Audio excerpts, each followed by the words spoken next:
Hey BookTube, this is Kelly. Thank you so much for watching my channel, Books I'm Not Reading. I am doing 2 tag videos today, so it's a double tag Tuesday. But this first one I was tagged before it was back in 2021, and so I wanted to make sure I got to it. And then in looking at this, in looking at who else had done the tag, I can't find any women who have done the Fab Four Tag. So women of BookTube, like, we need to step up and do this tag. So I do have some people that I want to mention and tag, but otherwise, but you know, if you want to do this tag, like, you should go for it, okay? So this is the Fab Four, of course referring to the Beatles, tag, and it was created by Tom at LA Books. Thank you so much, Tom. And I was tagged by Jordan Parsons, who is, again, just, I just think he has such a great channel, and I just really hope that more and more people will check out his channel and subscribe. So, love his channel. Okay, so I do have to just say that I live with one of the very few people I've ever known to not like the Beatles. So I don't really listen to Beatles music that much because my husband doesn't like it. So don't hold it against him. He's a very good man in many, many ways. But when it comes to the Beatles, yeah, I don't even think we own any. I don't think we have any music in the house by the Beatles. But yeah. Okay, prompts. The first prompt, I just fell out of bed, out what key I had dreamed it in, and I played it, Paul McCartney, About Yesterday. Such a beautiful song. A book you dreamed about or that inspired one of your dreams. I can't think of any dream that I've had about a book. I do dream about BookTube though. And I recently had a really, really crazy BookTube dream. So if you want to see that, you can check out my January 7th Friday Reads video. Yeah, so I dream about BookTube for some reason, but not necessarily books. So, okay. Prompt 2, Lucy in the Sky with Diamonds, a book that talks about drugs or that was written under the influence of drugs. So I think my book for this one probably qualifies under both of those categories, which is Fear and Loathing in Las Vegas by Hunter S. Thompson. I read this book back in college because if you were a journalism major, that's what just all the cool kids did. So, in hindsight, it's very funny. I realized there was a lot of alcohol involved. But I do realize some people were trying to shelter me from some of the other things that were that were going on. No, Kelly, we're gonna go over here. You're not gonna go into that room. And of course they open up the door and there's this just huge cloud and all this the smell of incense, Anyway, so, but yes, yeah, Fear and Loathing in Las Vegas. There is, if you want to read a book about drugs, that's a great starting place. Okay. Prompt 3, we thought we'd be really big in Liverpool, and that's a quote from Ringo Starr, a book about someone who had far more success than what they expected, or a book that was much more successful than the author expected. Now, I don't know this for sure, but I'm pretty sure that when Mark Spragg, who's I don't want to say he's a Western writer, but his books are set in the West. So this is his second novel, An Unfinished Life, and it was made into a movie starring Robert Redford, Jennifer Lopez, and Morgan Freeman. And I'm pretty sure, I feel pretty confident that when he was writing this book, did not expect that to happen. So, and it's too bad that more people aren't aware of this book. I met him. He was very, very kind, and there's his signature, and it says, "To Kelly and friends who become our family's best," Mark. So, yeah. Question 4. Sitting on a cornflake waiting for the van to come. Again, John Lennon. A surreal book or a book with some surreal elements that you enjoyed. This was really hard for me. I'm not sure if this is right or wrong. I guess it doesn't really matter whether it's right or wrong, but Rebecca by Daphne du Maurier. I do really love this book. But yeah, it feels very dreamlike to me, and maybe that's just because of that famous first line about Manderley. Last night I dreamt I went to Manderley again. Yeah. So I don't know. The whole time I was reading it, it just felt very kind of, I don't know, is ethereal the right word? Like there's just something about the book that is kind of a dreamlike quality to me. I like this one. I know it's kind of mixed on BookTube as to how people feel about Rebecca, but let's see. Question 5, The White Album, a book that A, has minimalist cover, or B, is written in a minimalist style. I'm not really good with minimalism, but I did find, I don't know. I think this is minimalist. There's not tons of blurbs. It does say a novel down here in the corner, but otherwise, like, it's pretty spare on the cover. This is The Driftless Area by Tom Drury, and it's probably hard to see his name right there. This is such a great book, you guys, and he is an author that I just don't ever hear anybody talk about. Jason's read, I think, a couple of his books, but I don't even know I know Jason was the one to first find this book, and just loved it, and then I read it and I loved it as well. So anyway, I won't go into it, but if I recommend this book, and I think the cover is pretty minimalist. I don't know. Okay,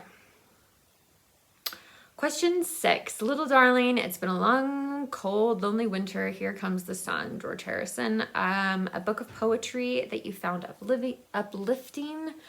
I'm still such a newbie when it comes to poetry, but I don't know if this is uplifting, because there are some really, you can tell by the cover, like, there's some really hard things discussed in this collection of poetry, but this is Every Riven Thing by Christian Wyman. And if you haven't read anything by Christian Wyman, I can't even recommend him highly enough. If you're not into poetry and you want to read something else, he also has written a memoir called My Bright Abyss, which is such an amazing book. But I really do love Every Riven Thing as well. Question 7, A Day in the Life, an experimental book that's very uncommon for its content or format, and yet it works well. Okay, so again, like, experimental books, like, Mark Nash, help me. So this is the only one that I really, and this author in general, Douglas Copeland, but yeah, I got this just so long ago. I read this. Microsurfs. It's about a bunch of people who work for. Do they work for? I don't know if they. Yeah, they're Microsoft employees. Yep. And so it.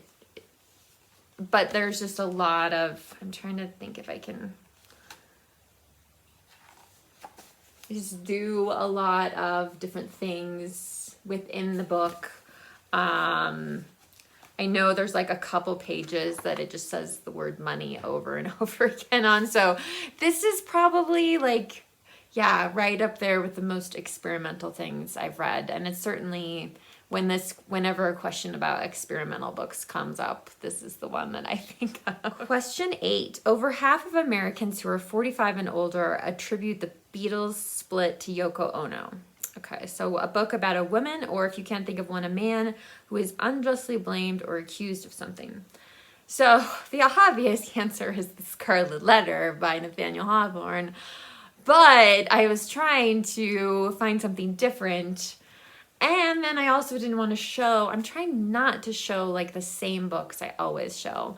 So this is Aisha at Last by Uzma Chellaluden. I really need to look to see if she has any other books, because I did like this book. It is a Pride and Prejudice retelling, and I know not everyone is a fan of retellings. But, you know, obviously if you're familiar at all with the story of Pride and Prejudice, then you'll know, like, it's a book about misunderstandings, a lot of misunderstandings. So, yeah, and on both sides, I guess I would say, people misunderstanding each other. So, this takes place in the Muslim community, I think in Toronto, and I just got a huge kick out of it. I really enjoyed it. So, but I do also recognize, like, yeah, not everyone's into retellings. So, limitless, undying love, which shines around me like a million suns and calls me on and on across the universe. It's a John Lennon lyric. So a book that opened your mind and made you think of the universe in a new way, either physically or spiritually. So this is Ghost Hunters, but the subtitle is William James and the Search for the Scientific Proof of Life After Death by Deborah Bloom. A small group of scientists launched a determined investigation into unexplainable incidences of clairvoyance and ghostly visitations. Led by William James, the renowned philosopher and professor of psychiatry at Harvard, they staked their reputations, their careers, and even their sanity on one of the most extraordinary psychological quests ever undertaken, to empirically prove the existence of ghosts, spirits, and psychic phenomenon. And I'm not going to lie, like, yes, there are people who were fraudulent about it, but there were also people that they could never really figure it out. They never had an answer for. So it's a fascinating book. So definitely, again, something that these are all books I would really recommend. Question 10, Mother Mary Comes to Me, Speaking Words of Wisdom, Let It Be, Paul McCartney. A book you found very powerful and moving despite its apparent simplicity.